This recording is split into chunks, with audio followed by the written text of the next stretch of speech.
Bonjour. Alors regardez, Rabbi Yosef, on va essayer maintenant d'approfondir un peu plus. On se rapproche de Rosh Hashanah. Alors écoutez bien. Vous vous rappelez, il y a un Dvar Torah qui a été très, que j'ai dit il y a 7 ans, il y a 8 ans, il y a 10 ans.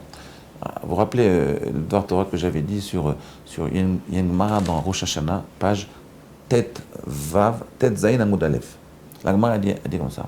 Kol Berosh Hashanah, Tanu Rabbanan, c'est comme ça que ça commence. Tanu Rabbanan, Berosh Hashanah, Kol Bayoilom, Oivrim Lefonov Kevnei Maron. Vous connaissez ça, vous vous rappelez de ça? Elle était très connue.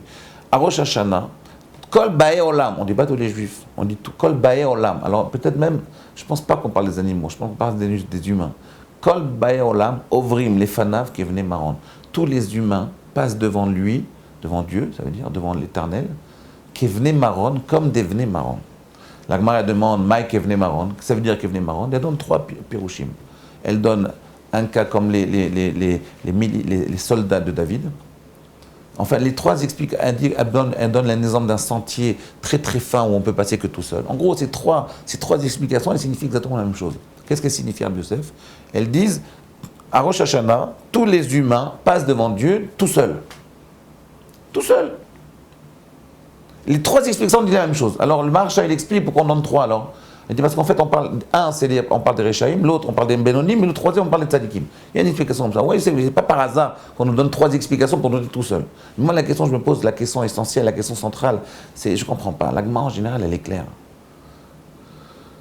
Comme il m'a dit un jour, le Rav Sadi, on discutait un jour ensemble, il y a très longtemps, il y a 20 ans, il m'a dit un truc très vrai. Il m'a dit comme ça, il m'a dit que la différence entre la philosophie et la Gemara, c'est que la Gemara, on dit des choses complexes d'une façon simple, et la philosophie, on dit des choses simples d'une façon compliquée.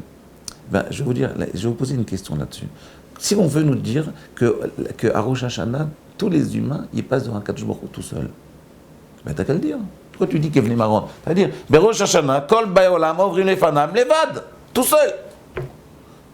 Qu'est-ce que ça veut dire? Pourquoi on ne dit pas tout seul? Pourquoi on complique la vie? Qui venait Maron, ça veut dire venait Maron, ça n'a aucun sens. C'est que les enfants de Maron, ça veut dire les enfants de Maron. C'est un nom dont on n'a aucune explication. Il n'y a aucune traduction dans la Torah, dans les textes, sur le mot Maron. Ça veut dire qu'il venait Maron. Tu veux dire tout seul? Ben dis tout seul. La Gemara dit des choses simples. Pourquoi il dit qu'il venait Maron? Première question. Deuxième question, elle m'a échappé, je l'ai oublié maintenant. Mais c'est pas grave, je vais vous le dire. Ça va m'en venir. Regardez. Quelle est la deuxième question? La deuxième question, c'est... Ouais, ça ne revient pas. Bon, c'est pas grave. Alors pourquoi qu'il venait Maron? Voilà, dites-moi vous. Et je vais vous dire. Oui, c'est ça que je veux dire. Hier, j'ai fait ce cours hier, devant des Avrechim. Et les gens m'ont dit, mais ça veut dire quoi tout seul? C'est-à-dire tout seul sans... Alors vous comprenez, je leur ai dit, mais arrêtez, à chaque fois que vous étudiez Gemara, je peux vous assurer, la plupart des gens ils comprennent, vous dites tout seul, les gens même qui ne sont pas très cultivés, ils disent, mais oui, on passe devant Dieu tout seul, c'est simple. Mais vous croyez que c'est simple? On passe tout seul. Mais un homme, il n'est jamais tout seul. Un homme, il a sa femme, il a une femme particulière. On n'est pas jugé de la même façon si on a une femme tunisienne, une femme marocaine. On n'est pas jugé de la même façon si on est ashkénaze ou si on a un mari ashkénaze. On n'est pas jugé selon si on a 2 enfants ou si on a 16 enfants. Pourquoi? Comment vous pouvez dire tout seul? Les gens ils comprennent très bien, non, pas tout seul, mais ils comprennent pas. Ça veut rien dire. Si la Torah, si la Gemara nous dit que à Rosh Hashanah on passe devant Kadosh Baruch Hu tout seul, c'est très très très profond. Si vous croyez, vous comprenez, je peux vous assurer que personne, aucune personne, des gens qui m'écoutent, ou les gens qui sont dans ce studio-là, on est combien, 2000?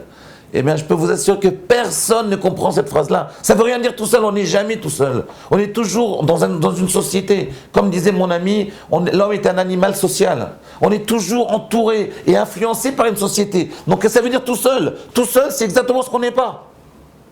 Qu'est-ce que vous voulez dire par tout seul?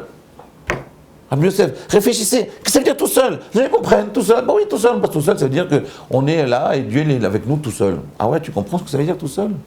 Je peux vous assurer que personne ne comprend. Ça veut rien dire, arrêtez de comprendre la Gemara si vite. On ne comprend pas la Gemara. Alors dites, les gens ils se disent très facilement, je suis pas d'accord. Mais par contre, personne ne dit, je ne comprends pas. Moi je peux vous dire, je ne comprends pas. Pourtant, je l'ai enseigné cette phrase-là. Mais maintenant, j'ai compris que je ne la comprends pas. Qu'est-ce que ça veut dire tout seul? Bon, je vais vous dire la réponse. Demain. Demain, Rabbi Yosef? Non, d'abord, je vais vous laisser réfléchir. Alors, je vais vous commencer la réponse. Regardez. La Gemara dans Yevamot, elle dit comme ça. Elle dit Amar Abshmuel Amar Rav Nachmani, je crois comme ça que c'est la Gemara dans Daf Tet Zayin. La Gemara dans Rosh Hashanah, et dans page 18. Dans la Gemara dans Yevamot, et page 16, Amoud Bet. La Gemara, elle dit comme ça. Elle dit Pasuk Ze Sara Olam Omro. C'est quoi Sara Olam? C'est qui le Sara Olam? Le prince du monde, il a dit cette phrase-là. Quelle phrase? Naraiti Gam Zakanti. Cette phrase-là, c'est le prince du monde qui l'a dit. Quel est le prince du monde? Il a dit cette phrase-là. Naraiti, j'étais nar, j'étais adolescent. Gamzakanti, et j'ai acquis la chokhma. Je suis devenu un sage. Velora iti tzadik neezav, et je n'ai jamais vu un sage neezav abandonné par Dieu. Tzadik neezav, et zaru mevakesh lachem, et sa descendance demander, faire l'aumône. Dans cette phrase-là, il y a une explication sur le mot marron. Je ne vais pas vous la donner. Essayez de vous rappeler ce que j'ai dit les années précédentes. À demain.